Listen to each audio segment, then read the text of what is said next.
ओम नमः शिवाय। शिव महापुराण रुद्र संहिता द्वितीय खंड अध्याय 15। इस अध्याय में हम माँ सती की तपस्या से संतुष्ट होकर देवताओं का कैलाश में जाना और भगवान शिव की स्तुति करना, इन सभी प्रसंगों को अध्ययन करेंगे। ब्रह्मा जी कहते हैं, नारद, एक दिन मैंने तुम्हारे साथ जाकर पिता के पास खड़ी हुई सती को देखा। वह तीनों लोगों की सारभूत सुंदर थी। उसके पिता दक्ष ने मुझे नमस्कार करके तुम्हारा भी सत्कार किया। वह देख लोकलीला का अनुसरण करने वाली सती ने भक्ति और प्रसन्नता के साथ मुझ ब्रह्मा को और तुम नारद को भी प्रणाम किया। नारद, उसके बाद सती की ओर देखते हुए मैं ब्रह्मा और तुम नारद दक्ष के दिए हुए शुभ आसन पर बैठ गए। तत्पश्चात मैंने उस विनयशील बालिका से कहा, सती, जो केवल तुम्हें ही चाहते हैं और तुम्हारे मन में भी एकमात्र जिनकी कामना है, उन्हीं सर्वज्ञ जगदीश्वर महादेव जी को तुम पति के रूप में प्राप्त करो। शुभे, जो तुम्हारे सिवा दूसरे किसी को स्त्री रूप में और पत्नी रूप में न तो ग्रहण कर सके हैं, न ही करते हैं और न ही आगे भविष्य में ग्रहण करेंगे, वे ही भगवान शिव तुम्हारे पति हों। वे तुम्हारे ही योग्य हैं, दूसरे के नहीं।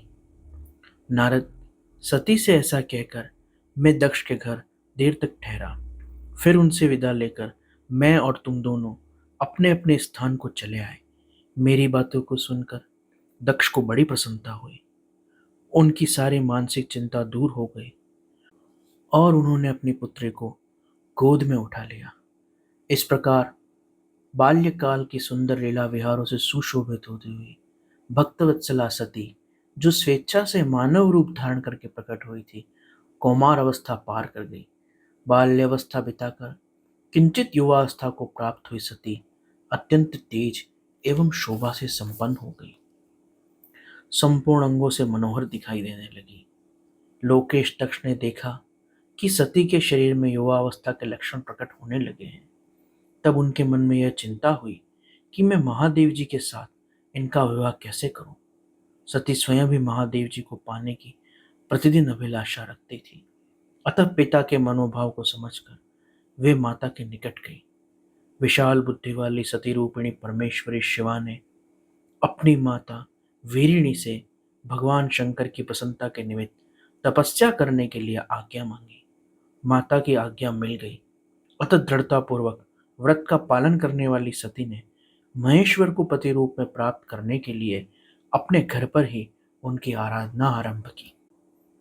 आश्विन मास की नंदा तिथियां अर्थात प्रतिपदा, षष्ठी और एकादशी को उन्होंने भक्तिपूर्वक गुड़ और भात और नमक चढ़ाकर भगवान शिव का पूजन किया एवं शिव की पूजा करते हुए, नमस्कार करते हुए उसी नियम के साथ उस मास को व्यतीत किया। कार्तिक मास की चतुर्दशी को सजाकर रखे हुए मालपुओं और खीर से परमेश्वर शिव की आराधना करके वे निरंतर उनका चिंतन करने लगी। मार्गशीर्ष मास की कृष्ण पक्ष की अष्टमी तिथि को तिल, जौ और चावल से हर शंभु की पूजा करके ज्योतिर्मय दीप दिखाकर आरती करके सत्य दिन बिताती थी। पौष मास के शुक्ल पक्ष की सप्तमी को रात भर जागरण करके प्रातःकाल खिचड़ी का नैवेद्य लगा के वे शिव की पूजा करती थी।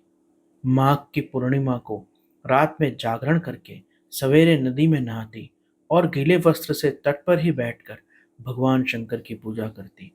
फाल्गुन मास की कृष्ण पक्ष चतुर्दशी तिथि को रात में जागरण कर उस रात्रि के चारों पहर में शिवजी की पूजा करती और नटों द्वारा नाटक भी कराती।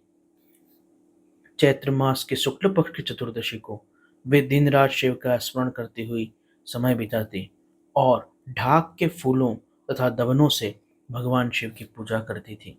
वैशाख शुक्ल तृतीया को सती तिल का आहार करके रहती और नए जौ के भात से रुद्रदेव की पूजा करके उस महीने को बिताती।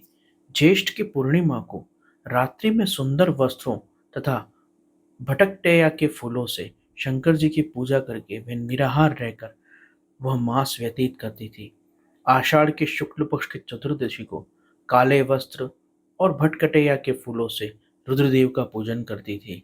श्रावण मास की शुक्ल पक्ष की अष्टमी और चतुर्दशी को वे यज्ञोपवीत वस्त्र एवं कुश की पवित्र से भगवान शिव की पूजा किया करती थी। भाद्रपद मास के कृष्ण पक्ष की त्रयोदशी तिथि को नाना प्रकार के फूलों और फलों से शिव का पूजन करके सती चतुर्दशी तिथि को केवल जल का आहार किया करती। भांति भांति के फलों, फूलों और उस समय उत्पन्न होने वाले अन्न द्वारा वे शिव की पूजा करती और महीने भर अत्यंत नियमित आहार करके केवल जप में लगी रहती थी। सभी महीनों के सारे दिनों में सती शिव की आराधना में लगी रहती थी। अपनी इच्छा से मानव रूप धारण करने वाली वे देवी दृढ़तापूर्वक उत्तम व्रत का पालन करती थी। इस प्रकार नंदा व्रत को पूर्ण रूप से समाप्त करके भगवान शिव में अनन्य भाव रखने वाली सती एकाग्र चित्त हो बड़े प्रेम से भगवान शिव का ध्यान करने लगी तथा उस ध्यान में ही निश्चल भाव से स्थित हो गई। मुने, इस समय जब देवता और ऋषि भगवान विष्णु और मुझ ब्रह्मा को आगे करके सती की तपस्या देखने के लिए गए। वहां आकर देवताओं ने देखा सती मूर्तिमती दूसरी सिद्धि के समान जान पड़ती है। वे भगवान शिव के ध्यान में निमग्न हो उस समय सिद्धावस्था को पहुंच गई थी। समस्त देवताओं ने बड़ी प्रसन्नता के साथ वहां दोनों हाथ जोड़कर सती को नमस्कार किया। मुनियों ने भी मस्तक झुकाए तथा श्रीहरि आदि के मन में प्रीति उमड़ आई। श्री विष्णु आदि सब देवता और मुनि आश्चर्यचकित हो सती देवी की तपस्या की प्रशंसा करने लगे। फिर देवी को प्रणाम करके वे देवता और मुनि तुरंत ही गिरिश्रेष्ठ कैलाश को गए। जो गिरिश्रेष्ठ कैलाश भगवान शिव को बहुत प्रिय है। सावित्री के साथ मैं ब्रह्मा और लक्ष्मी के साथ भगवान वासुदेव भी प्रसन्नता पूर्वक महादेव जी के निकट गए। वहां जाकर भगवान शिव को देखते ही बड़े वेग से प्रणाम करके सब देवताओं ने दोनों हाथ जोड़कर विनीत भाव से नाना प्रकार के स्तोत्रों द्वारा उनकी स्तुति करके कहा, प्रभु, आपकी सत्व, रज और तम नामक जो तीन शक्तियां हैं, उनके राग आदि वेग असह्य हैं। वेदत्रयी अथवा लोकत्रयी आपका स्वरूप है। आप शरणागत के पालक हैं तथा आपकी शक्ति बहुत बड़ी है। उसकी कहीं कोई सीमा नहीं। आपको नमस्कार है। दुर्गापते, जिनकी इंद्रियां दुष्ट हैं, वश में नहीं है, उनके लिए आपकी प्राप्ति का कोई मार्ग सुलभ नहीं है। आप सदा भक्तों के उद्धार में तत्पर रहते हैं। आपका तेज छिपा हुआ है। आपको नमस्कार है। आपकी माया शक्ति रूपा जो अहम बुद्धि है, उससे आत्मा का स्वरूप ढक गया है। अतएव यह मूढ़ बुद्धि जीव अपने स्वरूप को नहीं जान पाता। आपकी महिमा का पार पाना अत्यंत कठिन ही नहीं, सर्वथा असंभव है। हम आप महाप्रभु को मस्तक झुकाकर प्रणाम करते हैं। ब्रह्मा जी कहते हैं, नारद, इस प्रकार महादेव जी की स्तुति करके श्री विष्णु आदि सब देवता उत्तम भक्ति से मस्तक झुकाए, हाथ जोड़े, चुपचाप भगवान शिव के आगे खड़े हो गए। इस प्रकार शिव महापुराण में रुद्र संहिता द्वितीय खंड अध्याय 15वां यहाँ पर संपूर्ण हुआ। शेष अगले अंक में। ओम नमः शिवाय।